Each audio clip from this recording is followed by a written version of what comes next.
What is up, guys? Welcome back to the Viking Boys. This is Jake.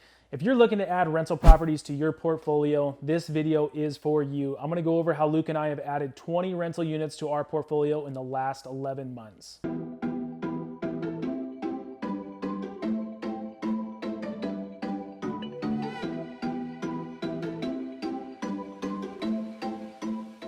If you are anything like Luke and I, you got started with real estate investing for two reasons. One, time freedom, and two, financial freedom.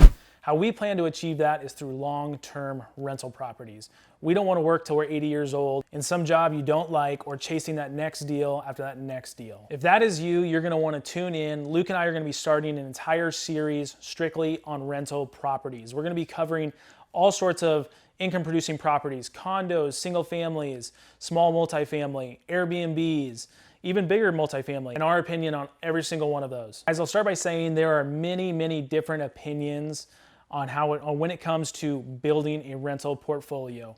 I'm not saying what we are going to say is the absolute best way or the only way. This is just our experience and how we've had success in doing it. That's the absolute best part about real estate. There are multiple different routes you can take to get to that same end goal. For example, you've got guys that are on the West Coast in some of these super high dollar areas that are buying more so for appreciation and creating wealth rather than cash flow. And then you have guys that are, say, in the Midwest who are the complete opposite. They are buying strictly for cash flow. We got lower dollar homes and you're able to buy them for cheap and create a lot of cash flow, but you're never gonna have that appreciation or be able to create that wealth. Luke and I are actually super lucky and blessed to be in a market where we can pick up both. Being here in Arizona, we're actually able to add cash flowing rental units and be able to pick up huge chunks of equity and appreciation on the buy. Not to mention, Arizona rents right now are skyrocketing with all these folks moving here. It's a huge blessing, able to add a ton of cash flow along the way. With how hot the market is right now in such a seller's market, it is dang near impossible to buy cash flowing rental properties on the MLS. You might as well forget about that option. Then you have wholesalers. You can buy great deals from wholesalers, but just like us when we're selling a deal, we're trying to squeeze out every single dollar we can on a wholesale property. So we totally get it. It's just that takes away a lot of the equity when you're trying to buy a cash flowing property. So that leaves the absolute best option, and that is to be having access to your own off-market deals where you can pick up that equity so someone else isn't squeezing out every single dollar of that deal. So what kind of rental properties are we buying? You know, a lot of mentors and other investors will say, stick to one particular niche, which is great, but we've actually done the exact opposite. Instead of buying one particular type of property, we have taken a shotgun approach and bought a variety of different types. And the reason for this is with today's super hot competitive market, we want to cherry pick the absolute best deals that we are coming across regardless of property type. We have personally focused on three specific property types. One is existing small multifamily. This is 2 to 4 units. A lot of times these properties are, rented out grossly under market rents and, have a lot of deferred maintenance. So what we're doing is we're coming in, completely rehabbing the units, rehabbing the entire property, raising the rents, and refinancing on that. Second is we've been going hard on Airbnbs.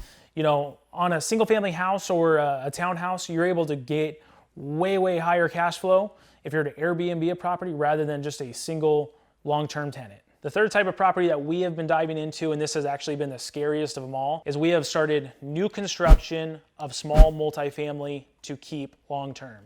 The absolute biggest factor when it comes to buying rental properties is you have to be looking at a multitude of deals. You can't be buying the very first property you see that might make, a little bit of cash flow after your mortgage is paid. Because guess what, guys? You're gonna have more and more expenses. You're gonna have to redo AC units. You're gonna have to replace roofs. Tenants, no matter how much you screen them and how great they're gonna be, you're gonna have to redo units. Sooner or later, if you have enough of them, you're gonna have a tenant that completely destroys your property, and you need to set aside a certain amount of money each and every single month to prepare for that. So if you're buying a deal with next to nothing cash flow after the mortgage is paid, you're gonna get snapped sooner or later. So the way that we've been able to finance these deals is one, like I said, we're having access to these deals, so we're buying them at a deep discount. We take them down with hard money, we go ahead and rehab them, rent them up, and then we do a refi. A lot of people call this the BRRRR method. Buy, rehab, rent, refinance, repeat. That is exactly what we have done.